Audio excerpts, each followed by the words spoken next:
Hello students, आप सभी का नेचुरल इको फ्रेंडली सीमा यूट्यूब चैनल पर स्वागत है। तो आज की इस वीडियो लेक्चर में हम बात करने वाले हैं BA, BSc, BCom first semester 2026 के स्किल डेवलपमेंट पेपर के बारे में, कौशल विकास के पेपर के बारे में, व्यावसायिक हिंदी, कॉमर्शियल हिंदी। तो परीक्षा के नज़रिए से, आपके एग्ज़ाम के नज़रिए से आपके लिए अति लघु उत्तरी, लघु उत्तरी एंड दीर्घ उत्तरी प्रश्नोत्तर के साथ साथ 50 प्रश्न के साथ नोट्स भी आपको यहाँ पर अवेलेबल कराए गए हैं। प्लेलिस्ट चैनल पर बना हुआ है। आप BA first semester skill development paper के प्लेलिस्ट में जाकर वहाँ से आप नोट्स को भी पढ़ सकते हो और एक्स्ट्रा क्वेश्चन भी देख सकते हैं।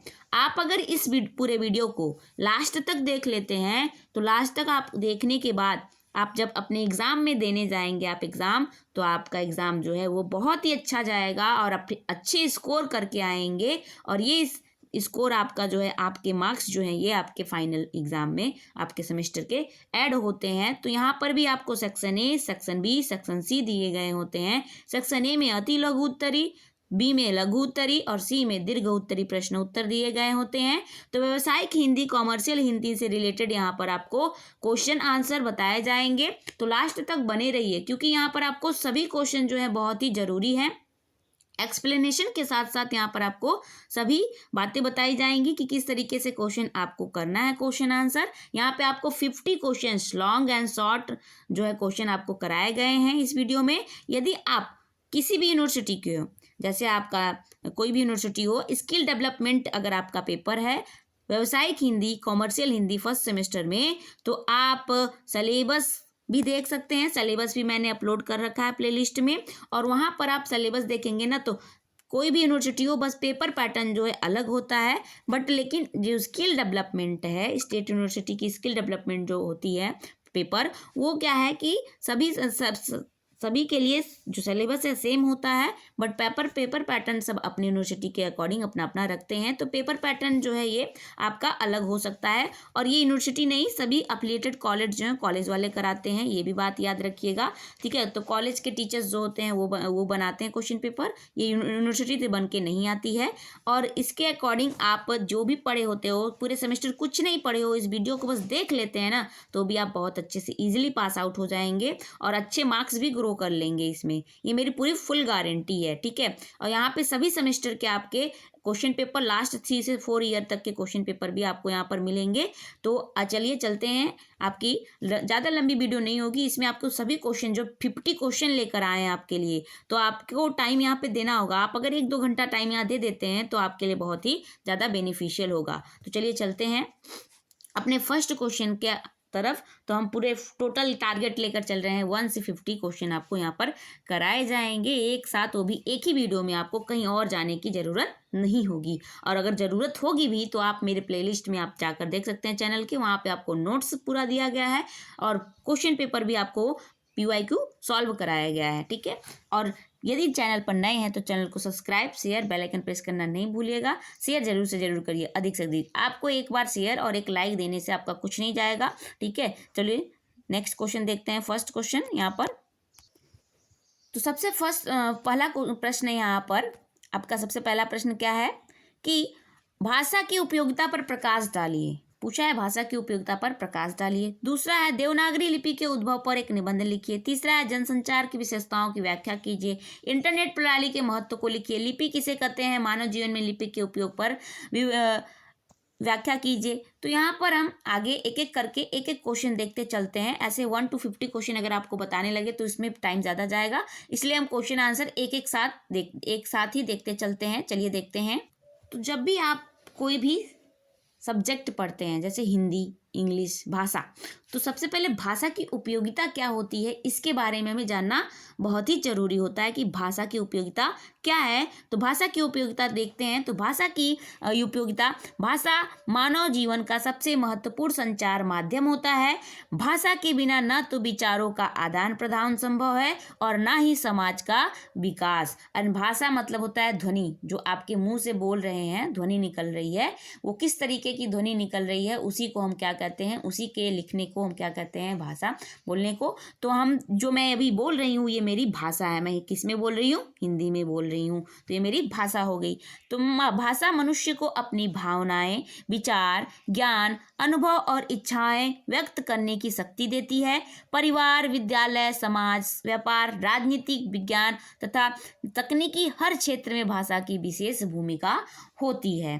तो ये आपकी भाषा का परिचय हो गया। आगे हम इसी में देखेंगे कि भाषा केवल बोलने का साधन नहीं है, बल्कि भाषा क्या है, यह संस्कृति और सभ्यता की पहचान भी है। किसी देश की भाषा उसकी परंपराओं, इतिहास और जीवन शैली को दर्शाती है।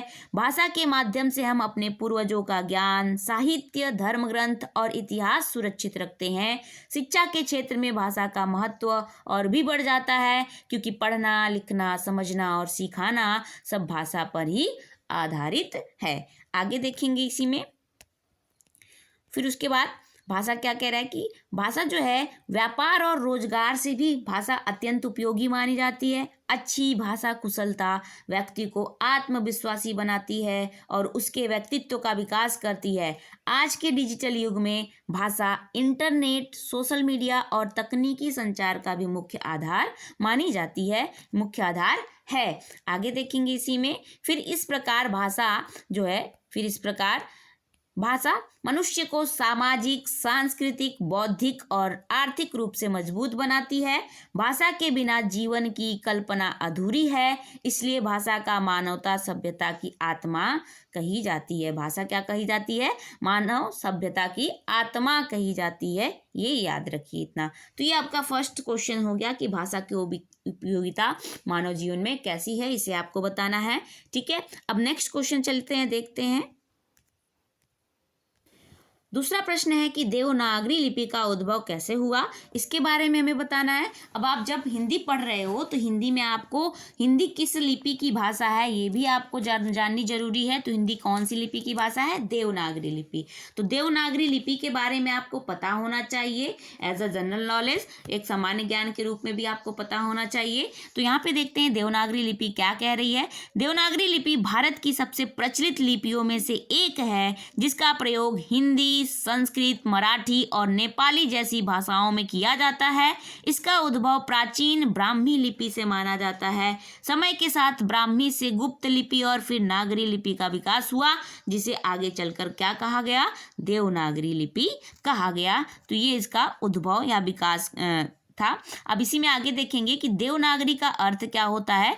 तो देवनागरी का अर्थ जो है देवों की नगरी की लिपि, अर्थात एक पवित्र और व्यवस्थित लिपि।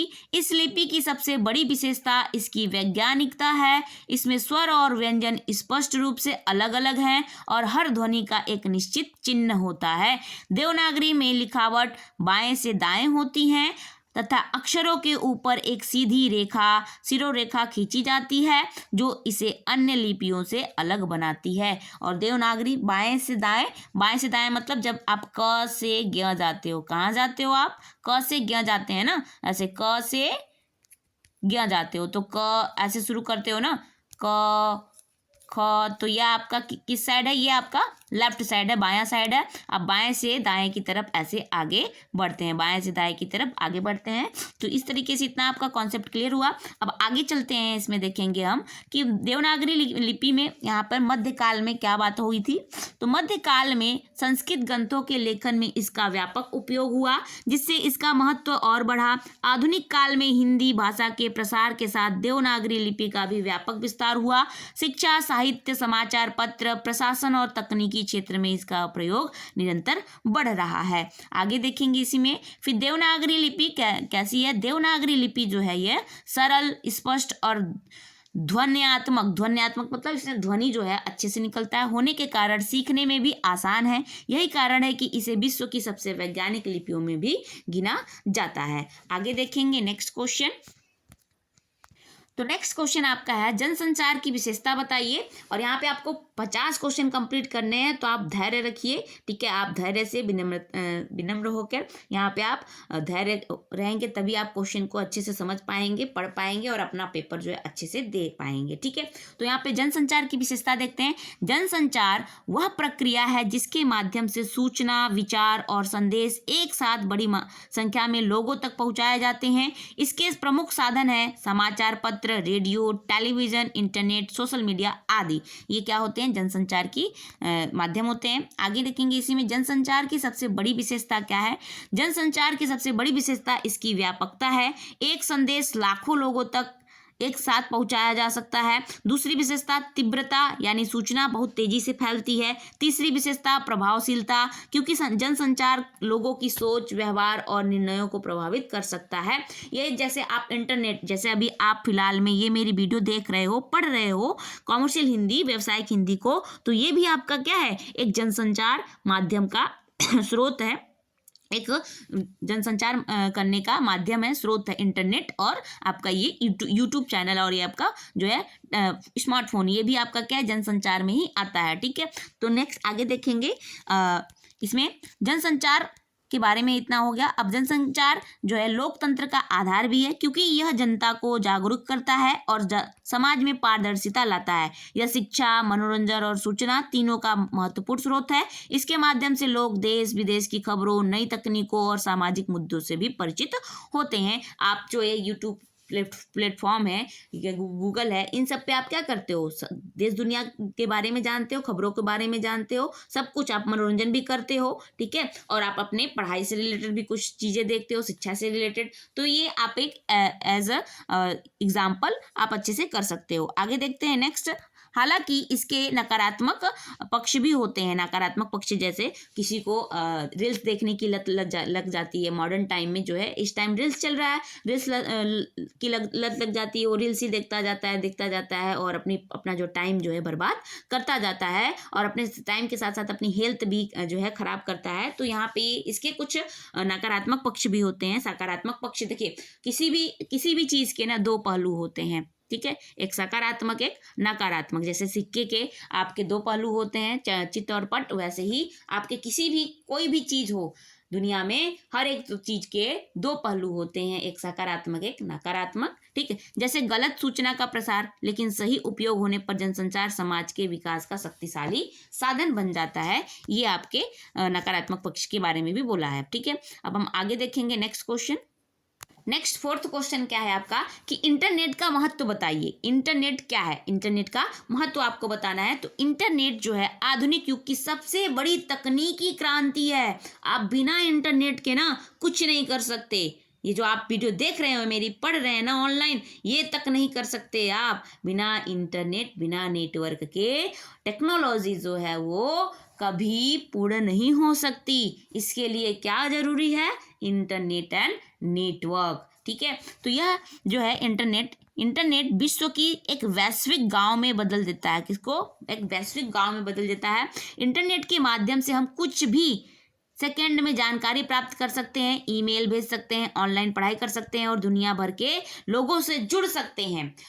आपके पास इंटरनेट नहीं है तो आप कुछ नहीं कर सकते, है ना।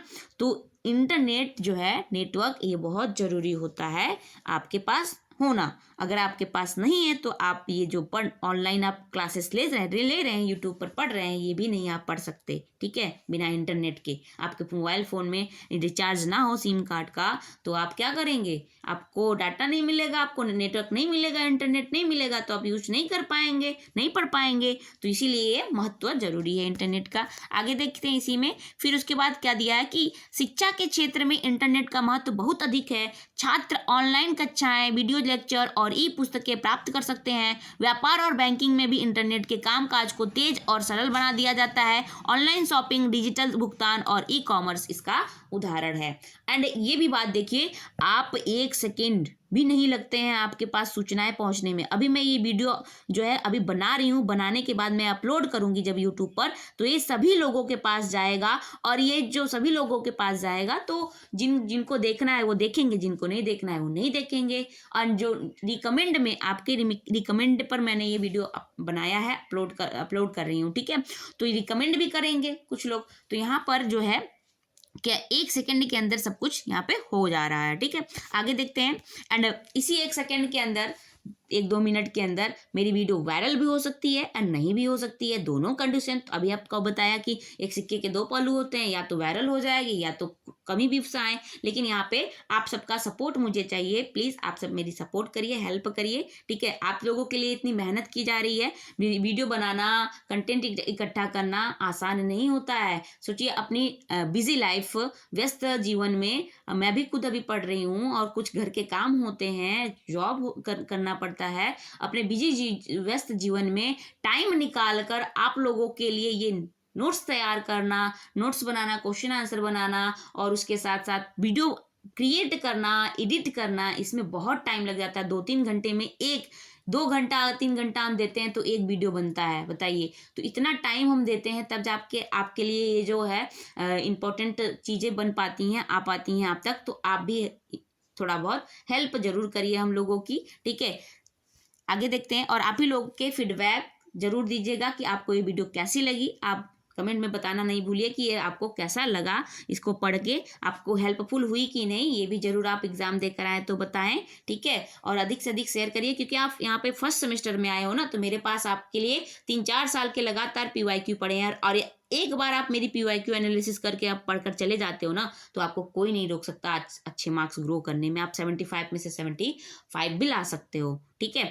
तो यहाँ पर आपके अच्छे मार्क्स ग्रो हो जाएंगे और आपको यहाँ पर जो पूरे सेमेस्टर कुछ नहीं पढ़े हो फिर भी आप अच्छे से पढ़कर जा सकते हैं। आगे चलिए देखते हैं, आपका ज़्यादा वक्त न लेते हैं, आगे नेक्स्ट टॉपिक पर यहाँ चलते हैं। इसमें पॉइंट पर फिर क्या पूछा है कि मनोरंजन के क्षेत्र में इंटरनेट का बड़ा योगदान है। आप हेडिंग डाल सकते हो कि मनोरंजन के क्षेत्र में इंटरनेट का योगदान, कि जैसे फिल्में, गाने, गेम और सोशल मीडिया। इसके अलावा सरकारी सेवाएं, नौकरी के आवेदन और स्वास्थ्य सेवाएं भी अब ऑनलाइन उपलब्ध हैं। नेक्स्ट क्वेश्चन आगे देखते हैं। इस प्रकार इंटरनेट जो है समय की बचत, ज्ञान की वृद्धि और वैश्विक संपर्क का सबसे प्रभावी माध्यम बन चुका है। अब देखिए, जो फिलहाल अभी ये मैं वीडियो बना रही हूँ, मैं सारे क्वेश्चंस लिखी हूँ, कंटेंट क्रिएट की हूँ, उसके बाद मैं आप लोगों को एक्सप्लेन करके बता रही हूँ। इसमें मुझे 2-3 घंटे देने पड़े एक ही वीडियो बनाने के लिए। और आप जो है बस एक सर्च में यूट्यूब पर आए और एक सर्च किए कि skill development paper BA first semester या BSc first semester skill development paper Hindi, commercial Hindi,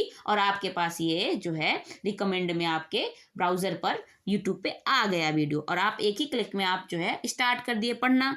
तो ये आपके लिए ईजी हुआ कि नहीं, समय की बचत हुई कि नहीं, और ज्ञान की वृद्धि हुई कि नहीं। आपको यहाँ पे क्वेश्चन के आंसर मिल रहे हैं तो ज्ञान की वृद्धि हुई। तो ये क्या है, वैश्विक संपर्क का सबसे प्रभावी माध्यम माना जाता है कौन, इंटरनेट। आगे नेक्स्ट क्वेश्चन देखते हैं।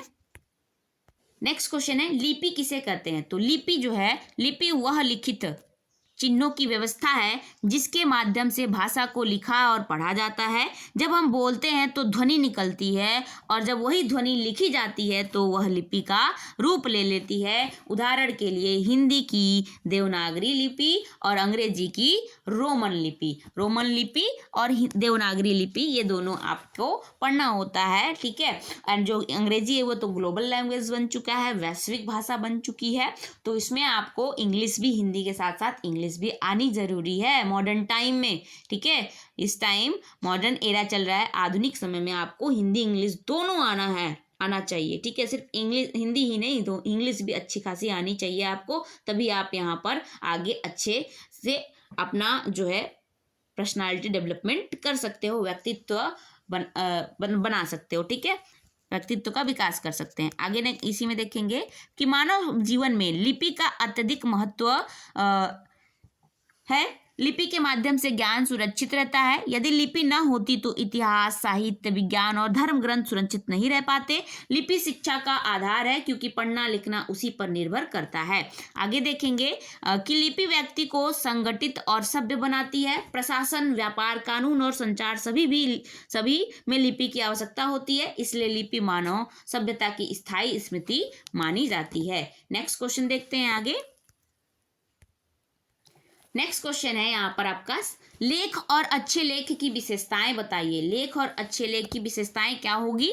तो लेख गद्य की वह रचना है जिसमें किसी विषय पर विचार, जानकारी या अनुभव क्रमबद्ध ढंग से प्रस्तुत किए जाते हैं। लेख ज्ञानवर्धक, प्रेरणादायक या मनोरंजक हो सकता है। आगे इसी में देखेंगे उसके बाद कि एक अच्छे लेख की विशेषताएं क्या है। एक अच्छे लेख की विशेषताएं हैं स्पष्ट भाषा, सरल शैली, विषय की स्पष्टता, तार्किक क्रम, शुद्ध व्याकरण और रोचक प्रस्तुति। लेख में अनावश्यक शब्दों से बचना चाहिए और उदाहरणों का उचित प्रयोग भी करना चाहिए। एक अच्छा लेख क्या है? अच्छा लेख पाठक कौन होता है? पढ़ने वाला को सोचने पर मजबूर करता है और उसे नई जानकारी देता है। संक्षेप में लेख विचारों की प्रभावशाली अभिव्यक्ति मानी जाती है, अभिव्यक्ति है। नेक्स्ट क्वेश्चन आगे देखेंगे, question number 7। Next question number 7 है। 7 क्या है? व्यंग्य लेख। व्यंग्य लेख क्या है? व्यंग्य लेख वह लेख है जिसमें हास्य और कटाक्ष, जैसे हंसी मजाक वाला कटाक्ष के माध्यम से समाज की बुराइयों या कमियों को उजागर किया जाता है। इसका उद्देश्य किसी का अपमान करना नहीं बल्कि सुधार की प्रेरणा देना होता है, व्यंग्य लेख कहलाता है। ठीक है, आगे इसी में देखेंगे कि व्यंग्य लेख की भाषा कैसी होती है। तो व्यंग्य लेख की भाषा चुटली, रोचक और चुटकली, मतलब चुटकुले उसमें होते हैं, और रोचक और अर्थपूर्ण होती है। इसमें हंसी के साथ संदेश छिपा होता है। उदाहरण के रूप में भ्रष्टाचार, दिखावा या आलस्य पर लिखे लेख व्यंग्य हो सकते हैं। व्यंग्य समाज का दर्पण है जो हमें हमारी गलतियों का एहसास कराता है। आप लोग भी अपने दोस्तों में व्यंग्य करते होंगे, है ना, मजाक मस्ती मजाक करते होंगे, तो वो भी आपका व्यंग्य में ही आ जाता है। तो व्यंग्य में आप उस टाइम व्यंग्य जो है बोलते हैं बट लिखते नहीं है, तो जब वही चीज आप लिख देंगे तो वो आपका व्यंग्य लेख हो जाता है। ठीक है, आगे नेक्स्ट क्वेश्चन देखते हैं। नेक्स्ट क्वेश्चन है कि संचार माध्यमों में व्यावसायिक हिंदी का महत्व बताइए। तो यहाँ पे महत्व बताना है, तो क्या महत्व है व्यावसायिक हिंदी का? तो देखिए, व्यावसायिक हिंदी सब्जेक्ट जो आपका कोर्स का नेम है ना, उससे एक क्वेश्चन जरूर पूछता है। तो व्यावसायिक हिंदी आपको पता होना चाहिए कि व्यावसायिक हिंदी होता क्या है। अगर कोई बाई चांस पूछ लिया कि व्यावसायिक हिंदी क्या है, तो आप क्या बताएंगे, है ना, तो आपको पता होना चाहिए। ठीक है, तो देखिए व्यावसायिक हिंदी का अर्थ क्या होता है। व्यावसायिक हिंदी का अर्थ क्या है कि व्यावसायिक हिंदी जो है व्यापार, कार्यालय और पेशेवर कार्यक्रमों में प्रयुक्त हिंदी क्या कहलाती है? व्यावसायिक हिंदी कहलाती है। जैसे संचार माध्यमों जैसे टीवी, रेडियो, समाचार पत्र और इंटरनेट में इसका महत्व बहुत अधिक होता है। तो व्यावसायिक हिंदी क्या हो जाती है? व्यापार, कार्यालय या पेशेवर कार्यों में किए गए हिंदी के शब्दों को प्रयोग किए गए चीज़ों को हम क्या कहते हैं? व्यावसायिक हिंदी करते हैं। ठीक है, आगे नेक्स्ट देखते हैं कि व्यावसायिक हिंदी से हमें क्या मिलता है। व्यावसायिक हिंदी से संदेश, तो व्यावसायिक हिंदी से संदेश स्पष्ट और प्रभावी ढंग से पहुंचाता है। विज्ञापन, समाचार, ईमेल, रिपोर्ट और सरकारी कार्यों में सरल और शुद्ध हिंदी आवश्यक होती है। इससे रोजगार के अवसर भी बढ़ते हैं और राष्ट्रीय एकता मजबूत होती है। इस प्रकार व्यावसायिक हिंदी आधुनिक संचार का महत्वपूर्ण आधार बन चुकी है। आगे देखेंगे नेक्स्ट क्वेश्चन, क्वेश्चन नंबर 9। यहाँ पर हमें आपको 50 क्वेश्चन का टारगेट लेकर चल रहे हैं, तो थोड़ा टाइम लगेगा, आपको टाइम दीजिएगा। ठीक है, भागिएगा नहीं। आप अगर भूख लगी है, प्यास लगी है, तो आप अपने लिए बगल में लेकर बैठे रहिए, खाते रहिए और पढ़ते रहिए। मैं भी ऐसे ही करती रहती हूँ, खाती रहती हूँ, पढ़ती रहती हूँ। ठीक है, तो यहाँ पर आप भी ऐसे कर सकते हो। तो देखिए, टीवी चैनल अपनी व्यावसायिक सफलता के लिए कौन कौन से तरीके अपनाते हैं। नेक्स्ट क्वेश्चन क्या है? टीवी चैनल जो है अपनी व्यावसायिक सफलता के लिए कौन कौन से तरीके अपनाते हैं, इसके बारे में आपको बताना है। तो टीवी चैनल जो है, यहाँ पर टीवी चैनल सफलता के लिए आकर्षक कार्यक्रम, लोकप्रिय धारावाहिक, रियलिटी शो, समाचार की तेज प्रस्तुति, प्रसिद्ध एंकर, विज्ञापनों का सही प्रबंधन और दर्शकों की रुचि के अनुसार सामग्री तैयार करते हैं। सोशल मीडिया प्रचार, स्पॉन्सरशिप, ब्रांडिंग एंड टीआरपी बढ़ाने की रणनीतियों में भी अपनाई जाती है। अच्छी तकनीक, स्पष्ट प्रसारण और विश्वसनीयता से सफलता के प्रमुख साधन होते हैं। ये क्या हो जाता है? टीवी के माध्यम। यहाँ पे क्या दिया है कि टीवी चैनल अपनी व्यावसायिक सफलता कैसे बढ़ाते हैं। ठीक है, इस तरीके से करते हैं। आगे देखेंगे next question, question number 10। Question number 10 क्या कह रहा है कि इंटरनेट पत्रकारिता के दुनिया में कैसे समेट लिया है। इंटरनेट पत्रकारिता ने दुनिया को अपनी मुट्ठी में, मतलब अपने मुट्ठी में, अपने अंदर कैसे समेट लिया है। अब बिना इंटरनेट का कुछ नहीं होने वाला है। मॉडर्न टाइम में बिना इंटरनेट का आप कुछ नहीं कर सकते। एक ऑनलाइन फॉर्म तक नहीं भर सकते हैं आप, एक कॉल तक नहीं कर सकते बिना नेटवर्क, बिना इंटरनेट के। ठीक है, तो यहाँ पे क्या है, इंटरनेट पत्रकारिता ने सूचना को तेज, सुलभ और वैश्विक बना दिया है। अब समाचार कुछ ही सेकंडों में दुनिया भर में पहुंच जाता है। मोबाइल, वेबसाइट, ब्लॉग और सोशल मीडिया से के माध्यम से हर व्यक्ति सूचना प्राप्त कर सकता है। इससे दूरी और समय की सीमाएं कम हो गई हैं। अब आपको जैसे कॉमर्शियल हिंदी को पढ़ना होता, ठीक है, बाई चांस आप अपनी घर नहीं रह रहे हो, कहीं प्रिपरेशन वगैरह कर रहे हो और आपने ग्रेजुएशन का फॉर्म वगैरह फिल कर दिया, आप ग्रेजुएशन भी कर रहे हो, आप साथ में दूसरी प्रिपरेशन भी कर रहे हो, ठीक है, कॉलेज जा ही नहीं रहे हो, तो आपको नोट्स मिल ही नहीं रहे हैं, आप लेक्चर ले ही नहीं रहे हो, अटेंड ही नहीं कर रहे हो, पढ़ ही नहीं रहे हो, तो यहाँ पर आप क्या कर रहे हो, डायरेक्ट जब आपका एग्जाम टाइम आता है तो आप क्या करते हो, डायरेक्ट आते हो यूट्यूब पर, सर्च करते हो कॉमर्शियल हिंदी और उसके बाद जो भी आपको मिलता है आप पढ़ते चले जाते हो और अपना एग्जाम देकर चले आते हो। यही ना करते हो, एनालिसिस कर लेते हो क्वेश्चन पेपर का और अपना एग्जाम दे देते हो। तो यह इजी हुआ कि नहीं, कुछ सेकंड में आपको जो है नॉलेज मिल गई, जानकारी मिल गई आपको। अब जानकारी मिल गई तो आपने कर लिया अपना। और अगर जानकारी ये नहीं मिलती, इंटरनेट पत्रकारिता अपने अंदर नहीं लाता, नहीं रखता, तो क्या आपको ये वीडियो मेरी अवेलेबल होती है आपके पास? नहीं होती। ठीक है, तो ये क्या है, समय की बचत करती है और दूरी भी कम करती है। आगे देखते हैं next question, question number 11। Question number 11 क्या कह रहा है? क्वेश्चन नंबर 11 है कि निजी चैनलों पर सरकारी नियंत्रण होना चाहिए या नहीं। निजी चैनलों पर सरकारी नियंत्रण होना चाहिए या नहीं, तो इसका पक्ष विपक्ष आपको देना है। ठीक है, पक्ष विपक्ष बताना है। तो पक्ष में अगर हम देखें तो नियंत्रण से गलत सूचना, अफवाह और अशोभनीय सामग्री रोकी जा सकती है। पक्ष देखो, पक्ष और विपक्ष दोनों यहाँ आते हैं ना, तो नियंत्रण लगना भी चाहिए। ठीक है, इससे क्या है, गलत सूचनाएं आप तक ना पहुंचाई जाए, अफवाह ना आपकी बताई जाए, तो ये क्या होती है, इससे बचा जा सकता है, अफवाहों से बचा जा सकता है और गलत सूचना आप तक ना पहुंचाया जाए, इसको भी रोका जा सकता है। नेक्स्ट है विपक्ष। अधिक नियंत्रण से अभिव्यक्ति की स्वतंत्रता प्रभावित हो सकती है। अधिक नियंत्रण से क्या हो सकता है कि अभिव्यक्ति, जो लोग अपनी बातों को बताना चाहते हैं, स्वतंत्र रूप से बताना चाहते हैं, उसमें भी कमी आ सकती है। एंड निष्कर्ष क्या निकलता है कि संतुलित और सीमित नियंत्रण आवश्यक है ताकि स्वतंत्रता भी बनी रहे और जिम्मेदारी भी रहे। ठीक है, यहाँ पर आपको अवैध तरीके से यहाँ पे जो है अफवाह से रिलेटेड यहाँ पे आपको सूचनाएं ना दी जाए, लेकिन आपको अपनी अभिव्यक्ति करने का यहाँ पे पूर्ण रूप से स्वतंत्रता हो, आप अपनी बातों को रख सकते हो लोगों के सामने। ठीक है, आगे नेक्स्ट देखते हैं क्वेश्चन नंबर 12। क्वेश्चन नंबर 12 क्या कह रहा है कि दैनिक अखबारों में राजनीतिक खबरें अधिक क्यों आती हैं। जो आप न्यूज़पेपर पढ़ते हो, जितने लोग के घर न्यूज़पेपर आते हैं, समाचार पत्र पढ़ते हैं, उसमें राजनीतिक खबरें ज़्यादा क्यों आती हैं, ये क्वेश्चन पूछ सकते हो, बन सकती है ना कि क्यों ज़्यादा आती हैं।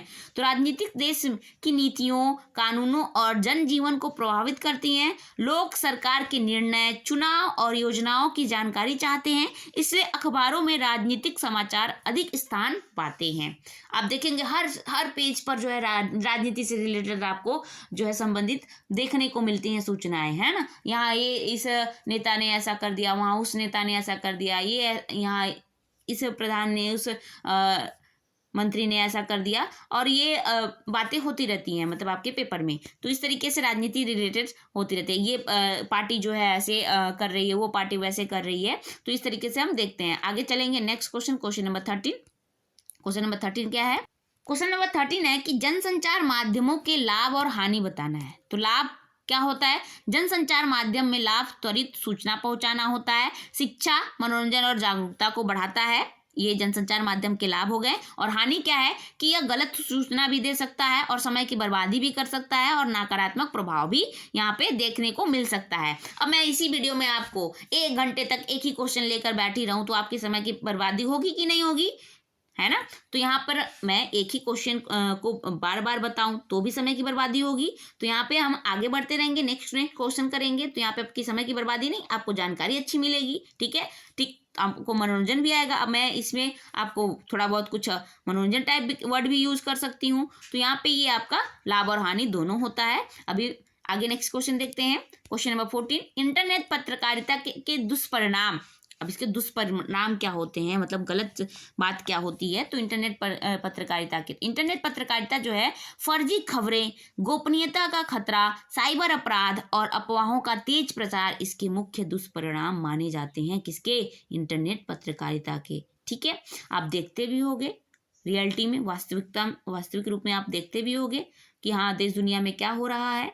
कोई गलत अफवाह जो है बहुत जल्दी फैल जाती है ना, जंगल की आग की तरह बहुत जल्दी अफवाह फैल जाती है। बट अगर कोई अच्छी बात होती है तो वो जल्दी नहीं फैलती है। अब मेरा ही वीडियो देख लीजिए, अब इसमें आपके ऑलमोस्ट अगर 1 आवर का है, 1 आवर से ज़्यादा है तो लोग जो है ज़्यादा नहीं आएंगे, कम टाइम का है तो जल्दी आएंगे यहाँ पे। बट मैंने एक साथ सारे क्वेश्चन आपको अवेलेबल कराए हैं तो लॉन्ग तो जाएगी आपको, बोलते बोलते ही ना सारे क्वेश्चन 1 to 50 पहुँचेंगे।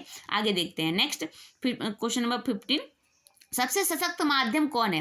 तो सबसे सशक्त माध्यम कौन है? टीवी सबसे प्रभावशाली माना जाता है क्योंकि इसमें दृश्य और ध्वनि दोनों होते हैं। रेडियो सस्ता और सुलभ है जबकि प्रिंट माध्यम स्थायी और विश्वसनीय माना जाता है। ठीक है, आगे नेक्स्ट देखते हैं क्वेश्चन नंबर 16। क्वेश्चन नंबर 16 क्या है यहाँ पर? क्वेश्चन नंबर 16 है कि भारत की 5 वैज्ञानिक संस्थाओं के नाम बताइए। भारत की 5 वैज्ञानिक संस्थाओं के नाम बताइए। तो यहाँ पे सबसे पहली संस्था इसरो, दूसरा DRDO, तीसरा CSIR भाभा परमाणु अनुसंधान एंड नेक्स्ट ICMR। तो इन सब का फुल फॉर्म आप कमेंट बॉक्स में जरूर करिएगा। इसरो का फुल फॉर्म, DRDO का फुल फॉर्म एंड CSIR का फुल फॉर्म और BARC का तो यहाँ पे दिया ही है, भाभा परमाणु अनुसंधान केंद्र एंड ICMR। ये कमेंट बॉक्स में आप आंसर देना नहीं भूलिएगा। अगर आप आंसर नहीं देते हैं तो इसका मतलब आप पढ़ नहीं रहे हो सही से। ठीक है, आप इस वीडियो को न चाह कर भी देख रहे हो, ठीक, कि आपको क्वेश्चन कैसे आपके बन रहे हैं। इसलिए आपको यहाँ पर मुझे पता चले कि आप पढ़ रहे हो तो आप इसके आंसर कमेंट बॉक्स में जरूर करिए। आगे देखते हैं नेक्स्ट, यहाँ पे क्वेश्चन नंबर 17। क्वेश्चन नंबर 17 क्या है? पर्यावरण पत्रिकाएं कौन है? ये वेरी शॉर्ट वाले क्वेश्चन में आपका पूछ सकता है इन सब का। ठीक है, तो पर्यावरण पत्रिकाएं क्या हैं? तो डाउन टू अर्थ पर्यावरणीय पत्रिकाएं हैं, पर्यावरण डाइजेस्ट एंड सेंचुरी एशिया, ये पर्यावरणीय पत्रिकाएं होती हैं। नेक्स्ट क्वेश्चन आगे देखेंगे, क्वेश्चन नंबर 18। क्वेश्चन नंबर 18 क्या कह रहा है कि व्यावसायिक शिक्षा के पाठ्यक्रम क्या होते हैं? तो व्यावसायिक शिक्षा, कॉमर्शियल एजुकेशन के जो पाठ्यक्रम होते हैं, सिलेबस होते हैं, वो क्या होते हैं? तो computer management, engineering, hotel management, fashion designing आदि जो होते हैं ये कॉमर्शियल एजुकेशन होते हैं। इसका उद्देश्य रोजगार और कौशल विकास करना होता है। यहाँ पर जो है रोजगार दिया जाता है और कौशल विकास किया जाता है, स्किल डेवलपमेंट किया जाता है। आगे नेक्स्ट देखते हैं क्वेश्चन नंबर 19। क्वेश्चन नंबर 19 क्या है? यहाँ पर आपको क्वेश्चन नंबर 19 जो है निम्नलिखित विषयों पर लेख लिखिए। तो यहाँ पे 4-5 विषय दिए हुए गए हैं, तो एक एक विषय हम करके देखते चलते हैं। इस पर आपको लेख लिखना है, ज़्यादा नहीं, शॉर्ट संक्षेप में लेख लिखना है। तो संक्षेप में लिखना है तो यहाँ पे हम देखते चलते हैं एक एक। तो पहला लेख हमको लिखना है फिल्मों में हिंसा। तो फिल्मों में हिंसा पर अगर लेख लिखना हो तो हम कैसे लिखेंगे इसे देख लेते हैं। फिर नेक्स्ट इसका दूसरा लेख क्या है उसको आगे देखेंगे। तो फर्स्ट है फिल्मों में हिंसा। तो फिल्में समाज का दर्पण मानी जाती हैं। लोग फिल्मों से मनोरंजन के साथ साथ प्रेरणा भी लेते हैं, लेकिन आजकल कई फिल्मों में हिंसा, मारपीट और आक्रामक दृश्य अधिक दिखाए जाते हैं, जिसका युवाओं और बच्चों पर नकारात्मक प्रभाव पड़ सकता है।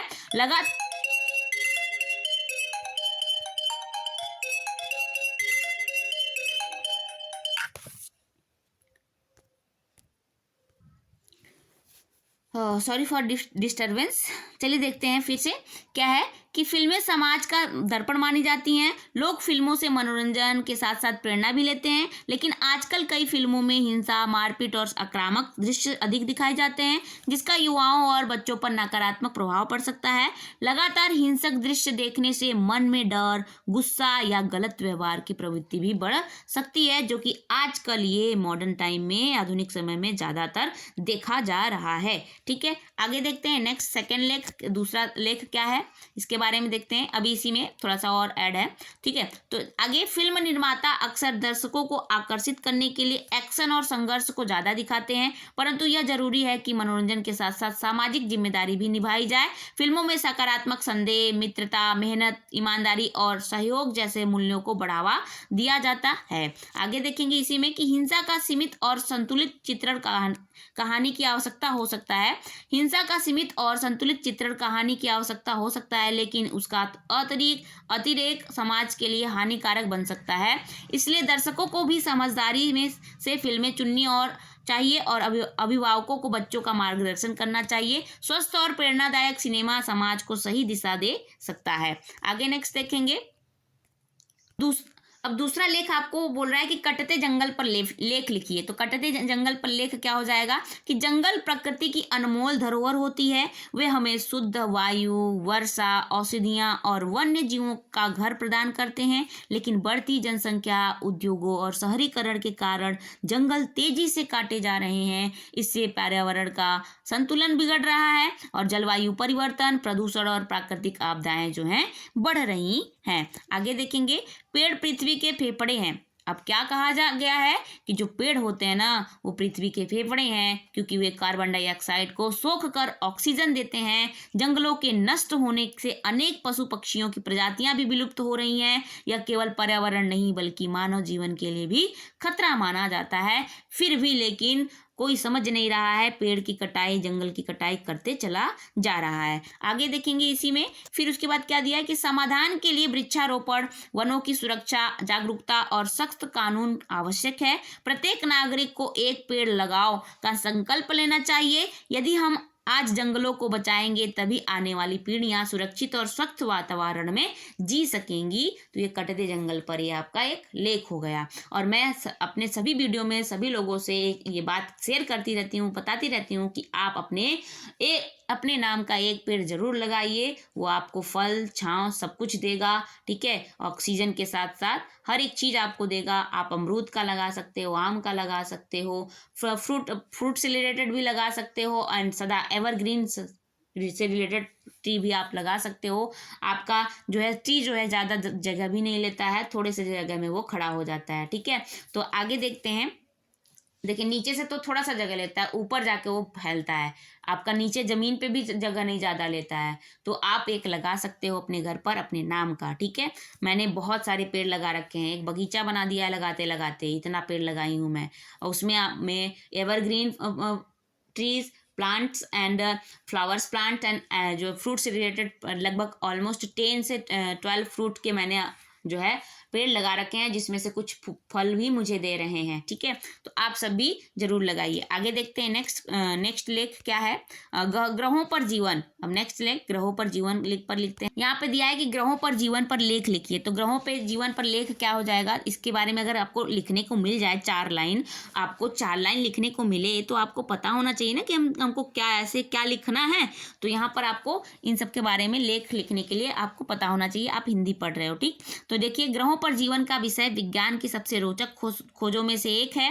पृथ्वी वह ग्रह है जहां जीवन संभव है, क्योंकि यहां जंगल, वायु, अनुकूल तापमान उपलब्ध हैं। वैज्ञानिक अन्य ग्रहों जैसे मंगल पर भी जीवन की संभावनाएं खोज रहे हैं। आगे देखते हैं इसी में कि अंतरिक्ष अनुसंधान ने यह सिद्ध किया है कि ब्रह्मांड, क्या बोला है कि अंतरिक्ष अनुसंधान ने यह सिद्ध किया है कि ब्रह्मांड बहुत विशाल है और अनेक ग्रह मौजूद हैं। कुछ ग्रहों पर पानी के संकेत मिले हैं, जिससे जीवन की संभावना बढ़ती है। यदि भविष्य में किसी अन्य ग्रह पर जीवन के प्रमाण मिलते हैं तो यह मानव इतिहास की सबसे बड़ी खोज होगी। हालांकि अभी तक पृथ्वी के अलावा जीवन का स्पष्ट प्रमाण नहीं मिला है, परंतु खोज जारी है। यह जिज्ञासा विज्ञान को आगे बढ़ाती है और हमें ब्रह्मांड के रहस्यों को समझने की प्रेरणा भी देती है। आगे नेक्स्ट देखेंगे इसमें। अब नेक्स्ट कौन सा लेख लिखना है आपको, लेख पल्स पोलियो अभियान सफलता या असफलता। पल्स पोलियो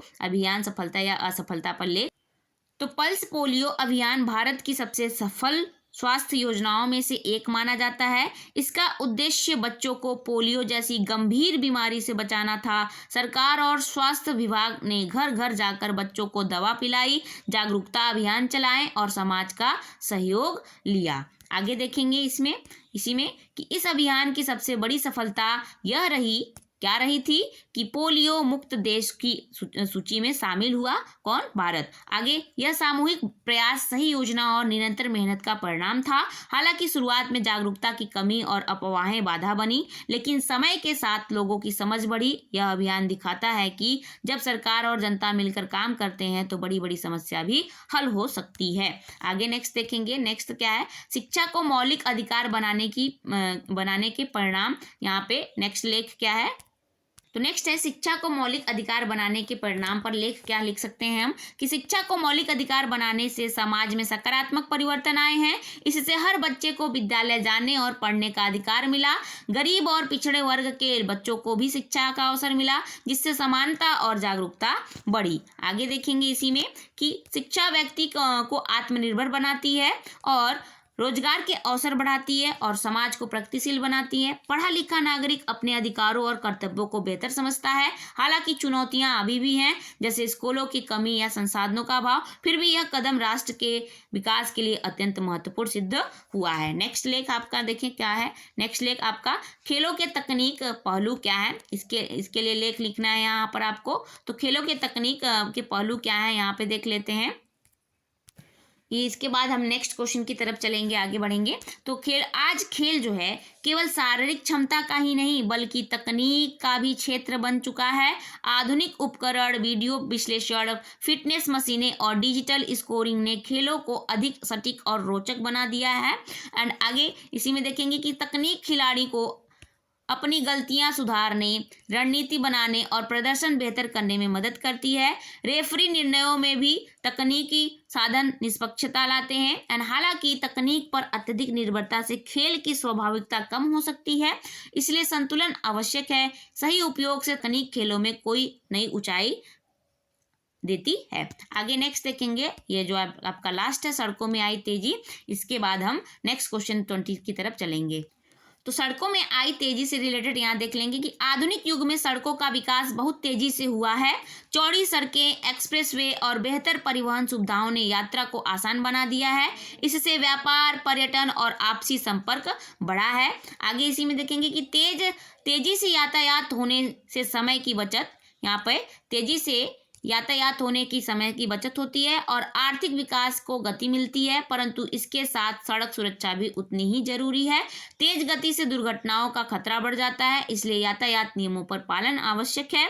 और सड़क विकास प्रगति का प्रतीक है, लेकिन सुरक्षा और अनुशासन के साथ ही इसका वास्तविक लाभ मिल सकता है। आप लापरवाही करेंगे तो आपकी सड़क दुर्घटनाएं होंगी, एक्सीडेंट होगा, ठीक है, आप अपनी जान भी गंवा सकते हैं। तो लापरवाही बिल्कुल नहीं करना है सड़क से, ठीक। आगे चलते हैं, नेक्स्ट क्वेश्चन नंबर 20 देखते हैं।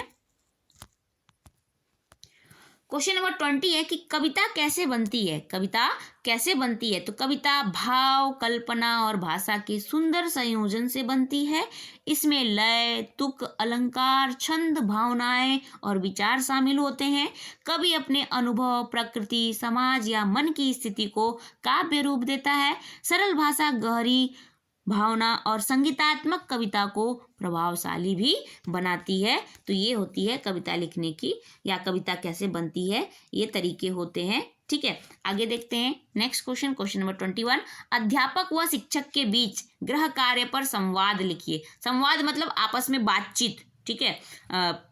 तो यहाँ पे आपने पढ़ा भी होगा संवाद, बातचीत कैसे करते हैं। तो इसका जैसे अध्यापक व शिक्षक के बीच गृह कार्य संबंध पर संवाद करना है, तो शिक्षक बोलता है, क्या शिक्षक बोलता है? शिक्षक विद्यार्थी को गृह कार्य नियमित करना चाहिए। तो अध्यापक क्या बोलते हैं? हाँ, इससे अभ्यास बढ़ता है। फिर शिक्षक क्या कह रहे हैं कि परंतु अधिक कार्य से बोझ ना पड़े, ये भी बात है। और अध्यापक क्या कह रहे हैं? सही संतुलन जरूरी है। निष्कर्ष क्या निकला कि गृह कार्य सीखने का साधन है, बोझ नहीं। गृह कार्य सीखने का साधन है बल्कि बोझ नहीं। इतना ज़्यादा भी होमवर्क ना दिया जाए कि बच्चे जो हैं करते करते ही बोर हो जाएं, बोझ लगने लगे उन्हें, ठीक है, थक जाएं। आगे देखते हैं next question number 22। Question number 22 क्या कह रहा है कि नाटक लिखते समय किन बातों का ध्यान देना चाहिए? आगे देखते हैं। तो नाटक लिखते समय ध्यान देने योग्य बातें, तो ध्यान देने योग्य बातें क्या है? तो नाटक लिखना एक रचनात्मक और जिम्मेदारी का कार्य होता है।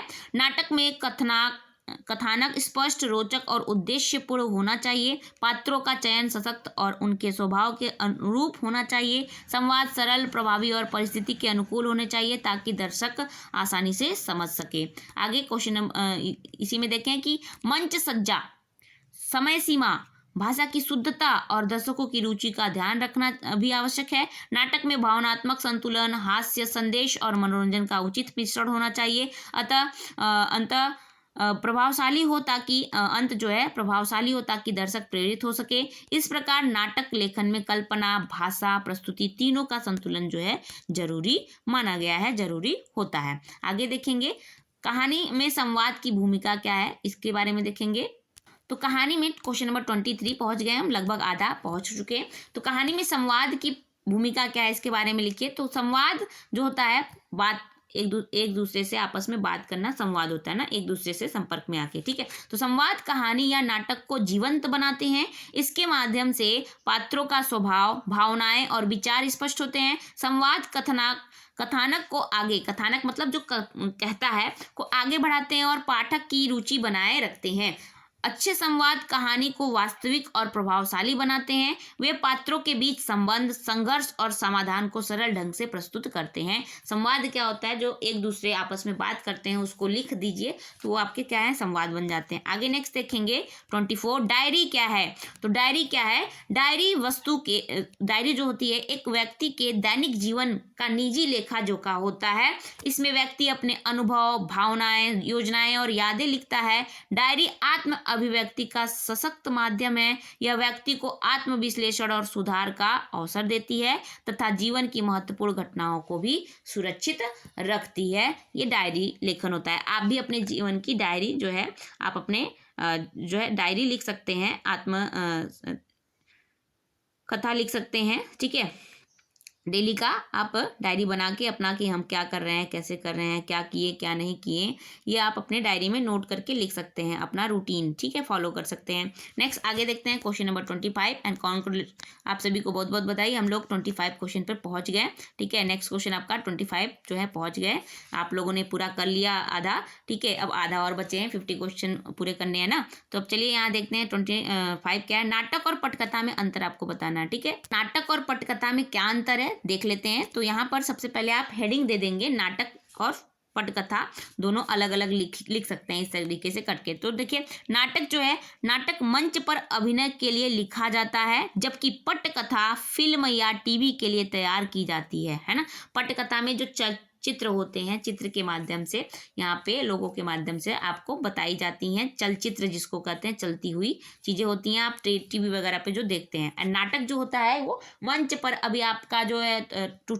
ये जो रिपब्लिक डे आपका बीता है, अभी 26 को था, तो 26 को रिपब्लिक डे था, तो रिपब्लिक डे पर भी बहुत बच्चों ने प्ले किया होगा, नाटक किया होगा मंच पर जाकर, स्टेज पर जाके, तो नाटक मंच पर अभिनय किया जाता है। और जबकि पटकथा क्या होता है, फिल्म या टीवी के लिए तैयार किया जाता है, जो आप लोग देखते हो। आगे देखते हैं, नाटक में मंच, संवाद और अभिनय मुख्य होते हैं, जबकि पटकथा में कैमरा, दृश्य परिवर्तन और तकनीकी निर्देश भी शामिल होते हैं। दोनों का उद्देश्य मनोरंजन और संदेश देना होता है, पर माध्यम अलग होते हैं, पर माध्यम क्या होते हैं, अलग होते हैं, ठीक है। नाटक आप जो आपके स्टेज पर हो रहा है, आप उसे तुरंत वहीं पर देख सकते हैं। दोबारा देखने के लिए आपको उसकी रिकॉर्डिंग करनी होगी, ठीक है, तो आपको फिर दोबारा करना होगा। बट जो ये पटकथा होता है, आपका एक बार अगर बन गया तो उसके बाद वो कई कॉपियाँ, कई बार उसको आप देख सकते हो, ठीक है। आगे देखते हैं नेक्स्ट, माध्यम जो है अलग अलग होता है और जो जगह स्थान होता है वो भी अलग अलग हो जाता है। आगे देखते हैं next question number 26। Question number 26 क्या कह रहा है कि पटकथा लेखन के तत्व क्या क्या होते हैं, ये आपको बताना है। तो पटकथा में कथानक, जो कथानक होता है, जो कहता है, दृश्य विभाजन, संवाद, पात्रों की गतिविधियां, स्थान, समय, कैमरा, निर्देश प्रमुख महत्व तत्व होते हैं। यह फिल्म या धारावाहिक की आधारशिला होती है और पूरी प्रस्तुति को दिशा देती है। आगे देखेंगे नेक्स्ट क्वेश्चन नंबर 27 क्या है, पटकथा लिखते समय सावधानियां कौन कौन सी रखनी चाहिए। तो पटकथा लिखते समय क्या सावधानी रखनी चाहिए? आपकी पटकथा में स्पष्ट कहानी होनी चाहिए, रोचक शुरुआत होनी चाहिए, संतुलित संवाद होना चाहिए, सही गति होनी चाहिए, दर्शकों की रुचि होनी चाहिए और तकनीकी निर्देशों का ध्यान रखना आवश्यक है। पटकथा सरल और प्रभावशाली भी होनी चाहिए। आगे नेक्स्ट देखेंगे क्वेश्चन नंबर 28। क्वेश्चन नंबर 28 क्या है कि नाट्य रूपांतरण की चुनौती क्या है? कहानी को मंच के अनुसार ढालना, समय सीमा, पात्रों की संख्या और दृश्य सीमाएं मुख्य चुनौतियां हैं। लेखक को रचनात्मक संतुलन बनाना पड़ता है। ये किसमें होता है? नाट्य रूपांतरण में होता है। आगे नेक्स्ट देखेंगे 29। कहानी और नाटक का संबंध बताइए। तो कहानी और नाटक का संबंध क्या होता है कि दोनों, कहानी और नाटक दोनों में कथानक होता है, पात्र और भावनाएं समान होती हैं, अंतर केवल प्रस्तुति के माध्यम का होता है, कहानी पढ़ी जाती है और नाटक जो है मंच पर किया जाता है ना। कहानी को आप किताबों में पढ़ते हो और नाटक जो है वो देखते हो मंच पर करते हुए, अभिनय करते हुए। अभिनय मतलब कि यहाँ पे आपको करके दिखाना होता है। आगे देखते हैं next question number 30। Question number 30 क्या है कि कहानी और नाटक में क्या समानताएं होती हैं, ये बताना है। ये वेरी शॉर्ट वाले क्वेश्चन में आपको पूछ सकता है कि कहानी और नाटक में क्या समानताएं होती हैं। तो कहानी और नाटक दोनों में संवाद, पात्र, उद्देश्य, संदेश और भावनात्मक प्रभाव समान होते हैं। दोनों समाज का दर्पण इसमें दिखाते हैं। आगे नेक्स्ट देखेंगे नेक्स्ट क्वेश्चन की तरफ। 31। रेडियो और नाटक में ध्वनि संकेतों का महत्व बताइए। तो यहाँ पर जो है रेडियो नाटक में ध्वनि संकेत का महत्व क्या होता है, इसके बारे में देखेंगे। तो रेडियो नाटक में ध्वनि ही दृश्य का कार्य करती है। संगीत, आवाज और ध्वनि प्रभाव वातावरण बनाते हैं जिससे श्रोता कल्पना कर पाता है। आगे देखेंगे नेक्स्ट क्वेश्चन नंबर 32। 32 क्या है? दृश्य, श्रव्य व श्रव्य माध्यम की सीमाएं क्या है, इसके बारे में बताइए। तो दृश्य श्रव्य माध्यम महंगा और तकनीकी होता है और जबकि श्रव्य माध्यम में दृश्य नहीं होते हैं। रचनात्मक और तकनीकी से इन सीमाओं को कम किया जा सकता है। दृश्य श्रव्य मतलब जो आपको आप देखते रहो, जैसे टीवी पे आप देख भी रहे हो और सुन भी रहे हो, तो ये क्या हो गया? दृश्य श्रव्य माध्यम हो गया। एंड जो रेडियो होता है, रेडियो पे बस आप सुन रहे हो, देख नहीं रहे हो, तो रेडियो सस्ता हो गया, टीवी थोड़ी महंगी हो गई। आपको टीवी का भी रिचार्ज कराना होता है, बट रेडियो में आप बस एक आप जो है बैटरी लगा दो, आपका रेडियो चलता रहेगा, है ना। तो यहाँ पे आपका क्या है? श्रव्य और दृश्य माध्यम जो होता है वो क्या होता है? दृश्य माध्यम महंगा होता है और श्रव्य जो थोड़ा मीडियम होता है, सस्ता होता है। ठीक है, आगे देखेंगे next question number 33। Question number 33 क्या कह रहा है कि सिनेमा, रंगमंच और रेडियो नाटक में अंतर क्या है, इसके बारे में आपको बताना है। तो देखिए, सिनेमा जो है तकनीकी और दृश्य प्रधान होती है और रंगमंच जो है लाइव अभिनय पर आधारित होती है, जबकि रेडियो नाटक ध्वनि पर निर्भर होती है। रेडियो में आपको बस ध्वनि सुनाई देगा, आप सुनोगे बस सिर्फ। और रंगमंच क्या होता है? जहाँ पर आपको प्ले करना होता है, वहाँ पे नाटक करना होता है, दिखाना होता है, अभिनय करके बताना होता है। ठीक है, और सिनेमा क्या होता है? तकनीकी होती है, जिसमें दृश्य प्रधान होता है। इसमें आप सिनेमा हॉल में आप कोई भी मूवी वगैरह है जो है जाकर देखते हो, बनाया होता है, डिजिटली होता है, तकनीकी उसमें टेक्नोलॉजी यूज़ होता है। वहाँ पे आपको जो है फिजिकली लोग अभिनय करते हुए नहीं पाए जाएंगे, वो आपका जो है रिकॉर्डेड होता है। ठीक है, और रंगमंच जो होता है उसमें लोग अभिनय करते हुए देखेंगे। जैसे आपका अभी 26 जनवरी बीता है, तो आप लोगों ने नाटक किया ही होगा। और आप जैसे रामायण वगैरह जैसे आप लोग का आता है दशहरा के टाइम, बहुत से जगह पर जो लोग थे वो क्या कर रहे थे? नाटक कर रहे थे, राम वगैरह बन के। तो ये होता है रंगमंच, ठीक, पे अभिनय करना। आगे देखते हैं नेक्स्ट क्वेश्चन नंबर 34। अब यहाँ पर जो है आपका 34 जो है अभी डायरी लेखन आ गया। क्या आ गया कि निम्नलिखित विषयों पर जो है आपको डायरी लिखना है। अभी आपने लेख लिखा था, ठीक है, अभी क्वेश्चन नंबर 19 में आपने लेख देखा था। अब हम डायरी लेख के बारे में देखेंगे। अब डायरी कैसे लिखते हैं इसके बारे में जानेंगे। और जो इसके बाद देखिए 34 के बाद के जितने भी क्वेश्चन आएंगे वो भी बहुत इंपॉर्टेंट, वेरी इंपॉर्टेंट क्वेश्चन है। उसे भी आप देखिए, उसे भी स्किप नहीं करिएगा। ठीक है, स्किप करते हैं तो आपकी जो है इतनी यहाँ तक पढ़े हो तो उसके बाद आप थोड़ा और पढ़ लो, ठीक है, ताकि आपको सारी डिटेल नॉलेज मिल जाए। ठीक, तो यहाँ पे दिया है कि निम्नलिखित सभी विषयों पर डायरी लेख लिखिए। आपके सिलेबस के अकॉर्डिंग ही यहाँ पे सारे क्वेश्चन आपको बताए गए हैं, ठीक है। और क्वेश्चन पेपर कैसे आए हैं ये भी बताए गए हैं, ठीक। तो यहाँ पे देखिए, आज आपने पहली बार नाटक में भाग लिया, इस पर आपको डायरी लेख लिखना है। क्या लिखना है? डायरी लिखना है, अपने बारे में ही लिखना है। आप बाई चांस आपने नाटक में भाग लिया होगा या किसी और प्रोग्राम में लिया होगा तो उस पर आप अपना डायरी लिख सकते हैं। तो आप दिनांक लिखेंगे। किस तरीके से लिखेंगे? आप इस तरीके से देखिए, दिनांक लिखेंगे, यहाँ पे आप डेट डालेंगे, फिर उसके बाद आप अपने बारे में अपनी भाषा में लिखना शुरू करेंगे। जैसे आज का दिन मेरे जीवन का बहुत खास दिन रहा। मैंने पहली बार स्कूल के नाटक में भाग लिया। शुरू में मुझे बहुत घबराहट हो रही थी, क्योंकि मंच पर इतने लोगों के सामने बोलना आसान नहीं होता। लेकिन जब मेरी बारी आई तो मैंने हिम्मत जुटाई और अपने संवाद को पूरे आत्मविश्वास से बोला, और मेरे मित्रों और शिक्षकों ने मेरी बहुत प्रशंसा की। ये आपका आज का डायरी लेखन हो गया कि आपने क्या किया कि आज आपने पहली बार नाटक में भाग लिया। फिर उसके बाद इसी में लिखेंगे कि नाटक खत्म होने के बाद जो तालियां मिली, उन्हें सुनकर मेरा डर पूरी तरह खत्म हो गया। मुझे लगा कि अगर हम कोशिश करें तो कुछ भी मुश्किल नहीं होता। आज मैंने सीखा कि मंच हमें आत्मविश्वास, साहस और अभिव्यक्ति की कला सिखाता है। यह अनुभव मैं कभी नहीं भूलूंगा। और अगर आप एक बार किसी चीज़ में असफल हो जाते हैं, सफलता नहीं मिलती है ना, तो उसके बाद कोशिश आपको करते रहना चाहिए जब तक कि आपको सफलता ना मिल जाए। मेरा इसके पहले एक चैनल था जिसपे आप मेरे 3000 सब्सक्राइबर थे और वो चैनल लगभग मोनेटाइज होने वाला था। बट क्या हुआ कि एक गलती के कारण वो चैनल जो है डिलीट हो गया, यूट्यूब ने डिलीट कर दिया। और वो गलती अब मैं दोबारा रिपीट नहीं कर रही हूँ, और पूरे धैर्य के साथ मैंने अपना पेशेंस नहीं खोया, मैं डिमोटिवेट नहीं हुई, मैं फिर से रीस्टार्ट की। मुझे ये हुआ कि नहीं, मैं अब हार नहीं मानूंगी। एक बार फेल हुआ है, विफल हुआ है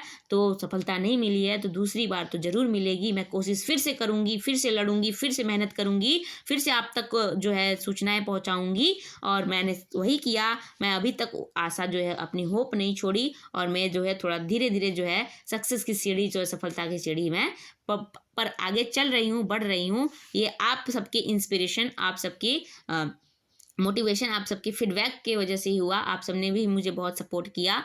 thanks for your supporting. And आगे चलते हैं, नेक्स्ट देखते हैं नेक्स्ट लेख क्या दिया है।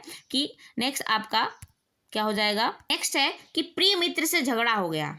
अब इस पर आपको यहाँ पर लिखना है लेख, तो इस पर डायरी लेखन लिखना है। तो डायरी लेखन में आप फिर से डेट वैसे ही डालेंगे और लिखेंगे, क्या लिखेंगे कि आज मेरे अपने प्रिय मित्र से झगड़ा हो गया, जिससे मेरा मन बहुत दुखी है। बात छोटी सी थी, लेकिन गुस्से में हमने एक दूसरे को कठोर शब्द कह दिए। पूरे दिन स्कूल में मन नहीं लगा और बार बार वही घटना याद आती रही। आगे इसी में देखेंगे, फिर मुझे एहसास हुआ कि सच्ची दोस्ती में अहंकार नहीं होना चाहिए। गलती मेरी भी थी, इसलिए मैंने तय किया कि कल मैं उससे माफ़ी मांगूंगा।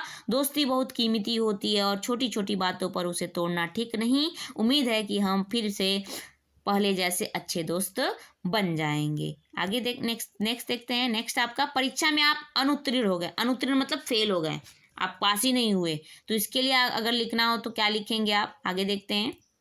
परीक्षा में आप अनुत्तीर्ण जब हो गए तो इस पर एक डायरी लिखते हैं। तो आज परीक्षा का परिणाम आया और मैं अनुत्तीर्ण हो गया। अनुत्तीर्ण मतलब फेल हो गया, पास ही नहीं हुआ।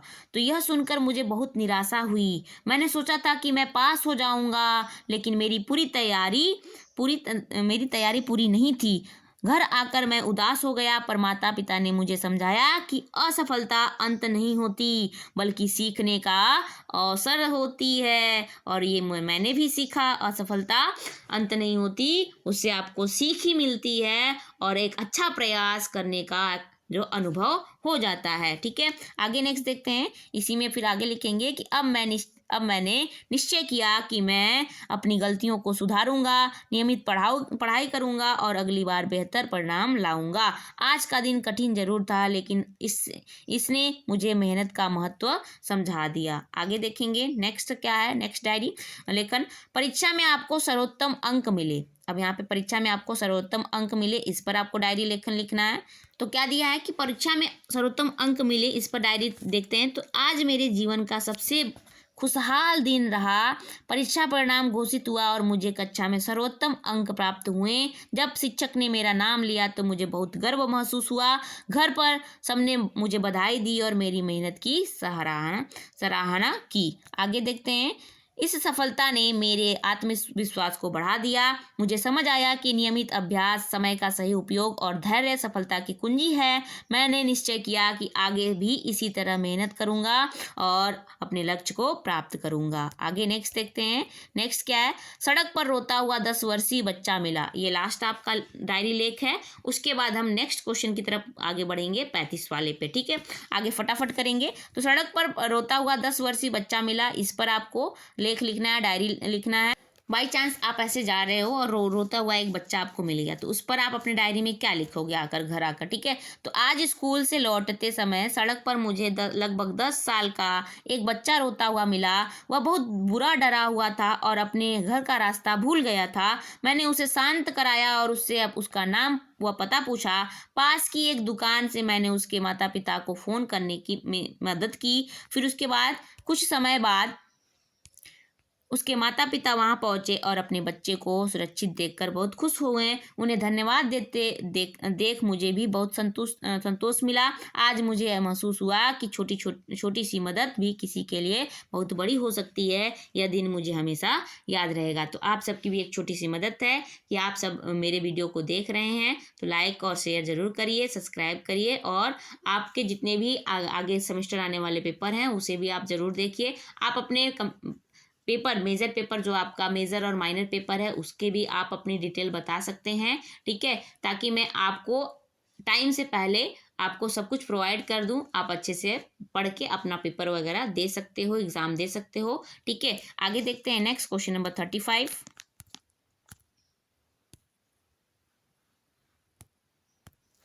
आपका यहाँ पर है क्वेश्चन नंबर 35 कि कहानी लेखन के तत्व हैं। तो कहानी लेखन के तत्व क्या है? तो कहानी लेखन साहित्य की एक महत्वपूर्ण विधा है जिसमें लेख कल्पना और अनुभव के माध्यम से घटनाओं को रोचक ढंग से प्रस्तुत करता है। कहानी के मुख्य तत्व कथानक, पात्र, संवाद, भाषा शैली, वातावरण, उद्देश्य और शीर्षक होते हैं। कथानक कहानी की रीढ़ होता है जो घटनाओं को क्रमबद्ध रूप से आगे बढ़ाता है।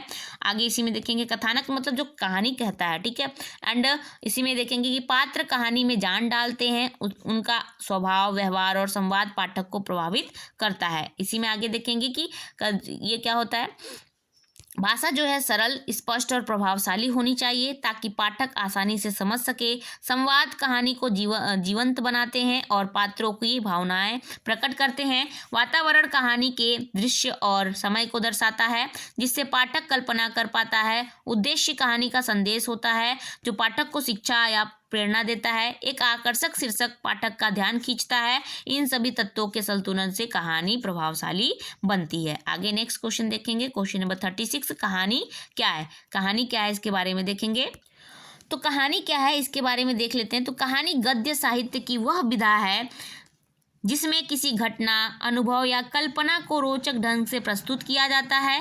कहानी का उद्देश्य मनोरंजन के साथ साथ शिक्षा और प्रेरणा देना भी होता है, जिसमें सीमित पात्र, स्पष्ट कथानक और प्रभावशाली अंत होता है। आगे इसी में ऐड करेंगे, देखेंगे कि कहानी जो है मनुष्य के जीवन से जुड़ी होती है, इसलिए पाठक उससे आसानी से जुड़ जाता है। सरल भाषा, रोचक घटनाएं और सजीव संवाद कहानी को आकर्षक बनाते हैं। कहानी समाज का दर्पण भी होती है क्योंकि इसमें सामाजिक समस्याएं, मानवीय भावनाएं और नैतिक संदेश होते हैं। इस प्रकार कहानी साहित्य का लोकप्रिय और प्रभावी माध्यम माना जाता है। आगे देखेंगे नेक्स्ट क्वेश्चन, क्वेश्चन नंबर 37, नाटक के तत्व। तो यहाँ पर नाटक के तत्व क्या है कि नाटक साहित्य की वह विधा है जो मंच पर अभिनय के लिए लिखी जाती है। इसके प्रमुख तत्व कथानक, पात्र, संवाद, मंच सज्जा, भाषा, समय सीमा और उद्देश्य हैं। नाटक का कथानक स्पष्ट और रोचक होना चाहिए। पात्रों का चयन सशक्त होना चाहिए ताकि अभिनय प्रभावी हो। संवाद सरल और स्वाभाविक होने चाहिए। आगे इसी में ऐड करेंगे कि जो मंच सज्जा है और प्रकाश व्यवस्था है नाटक को जीवंत बनाती है। नाटक का उद्देश्य मनोरंजन के साथ संदेश देना होता है। भाषा शुद्ध और दर्शकों के स्तर के अनुसार होनी चाहिए। इन तत्वों का संतुलन नाटक को सफल बनाता है। आगे नेक्स्ट क्वेश्चन देखेंगे, क्वेश्चन नंबर 38। कविता क्या है, संरचना और तत्व बताइए। तो यहाँ पर बोल रहा है कि कविता क्या है, इसकी संरचना और तत्व के बारे में बताइए। तो कविता जो होती है क्या होती है, कविता जो है भावनाओं की कलात्मक अभिव्यक्ति होती है। इसमें लय, तुक, छंद, अलंकार, कल्पना और भाषा मुख्य तत्व होते हैं। कविता मन की संवेदनाओं को सुंदर शब्दों में व्यक्त करती है। इसकी संरचना पंक्तियों और पदों में होती है। आगे इसी में देखेंगे कि अलंकार जो है कविता को सुंदर बनाते हैं और लय उसे संगीतात्मक बनाती हैं और सरल भाषा और गहरे भाव कविता को प्रभावशाली बनाते हैं। कविता प्रेरणा, प्रेम, प्रकृति और देशभक्ति जैसी विषयों को व्यक्त करती है। आगे देखेंगे नेक्स्ट क्वेश्चन, क्वेश्चन नंबर 39। कविता में लय और तुक का महत्व बताइए। ठीक है, आप अब 10 क्वेश्चन ओनली और आपके बचे हैं। आप लगभग जो है 40 क्वेश्चन के पास पहुंच गए। आपको बहुत बहुत बधाई। ठीक है, आपने अपना इतना काम कर लिया। तो कविता देखते हैं, कविता में लय और तुक का महत्व क्या होता है। तो लय और तुक कविता की आत्मा है। लय कविता में संगीतात्मक लाती है और तुक जो है उसे यादगार बनाती है। इसके बिना किसी कविता जो है नीरस लग सकती है। लय पाठक को बाधित और तुक सुनने में मधुरता देती है। आगे देखेंगे next question number 40। Question number 40 क्या है, विशेष लेखन की भाषा और शैली बता। तो विशेष लेखन की भाषा और शैली कैसी होती है। तो विशेष लेखन की भाषा जो है स्पष्ट, सरल और प्रभावशाली होनी चाहिए। शैली आकर्षक और विषय अनुकूल होनी चाहिए।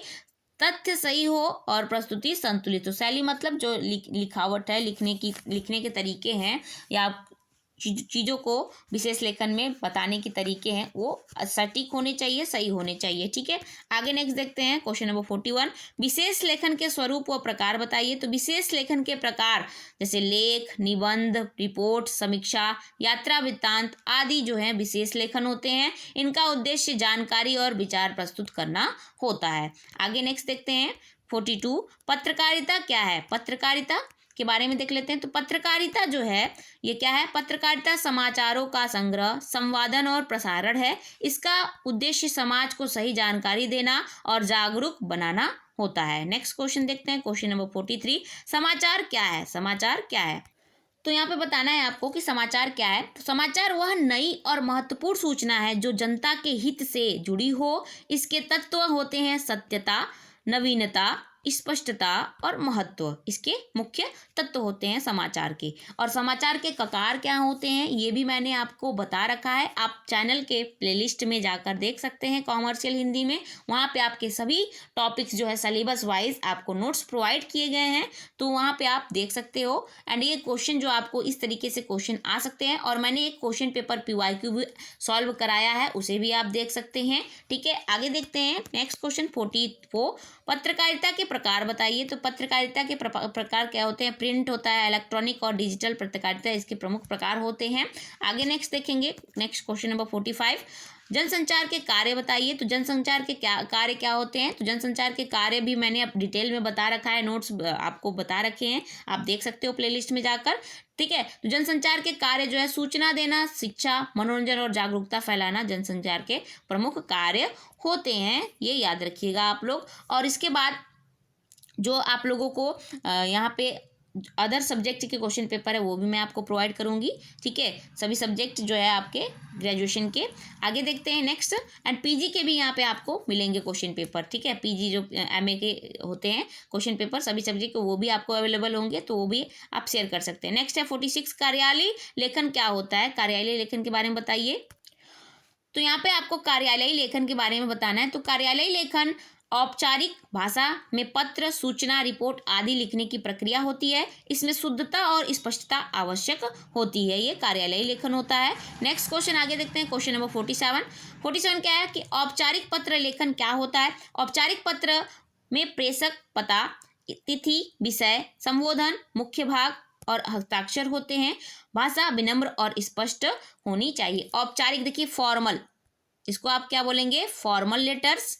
एंड अनौपचारिक जो होता है क्या होता है, इनफॉर्मल। फॉर्मल लेटर जो है ऑफिशियली आप ऑफिशियल कार्यालयी वर्क के लिए लिखते हैं, और इनफॉर्मल लेटर जो है सगे संबंधियों के लिए आप लिखते हैं, ठीक है, अनौपचारिक। ठीक, नेक्स्ट क्वेश्चन 48, बायोडाटा लेखन क्या होता है? तो बायोडाटा में नाम, शिक्षा, कौशल, अनुभव और संपर्क विवरण शामिल होते हैं। यह नौकरी के लिए आवश्यक दस्तावेज होते हैं, जिसको रिज्यूम भी आप कहते हो। आप किसी जॉब के लिए अप्लाई करने जाते हो तो रिज्यूम आप बना के ले जाते हो। उस रिज्यूम में आपको आपका पर्सनल डिटेल के साथ साथ एजुकेशनल डिटेल्स एंड एक्सपीरियंस आपका ऐड होता है, कि आपका पर्सनल डिटेल्स ये है, एजुकेशनल डिटेल्स ये है, आपने ये चीज़ें पढ़ी हैं, और एक्सपीरियंस डिटेल्स की आपने यहाँ पर इतने साल जॉब किया या इतने साल ट्रेनिंग ली, ये आपका एडिशनल होता है, ठीक है। तो इस तरीके से बायोडाटा बनता है। आगे नेक्स्ट देखते हैं 49, रोजगार हेतु आवेदन पत्र देना हो तो इसके लिए क्या हो जरूरी है? तो आवेदन पत्र में योग्यता, अनुभव और विनम्र भाषा का प्रयोग आवश्यक है।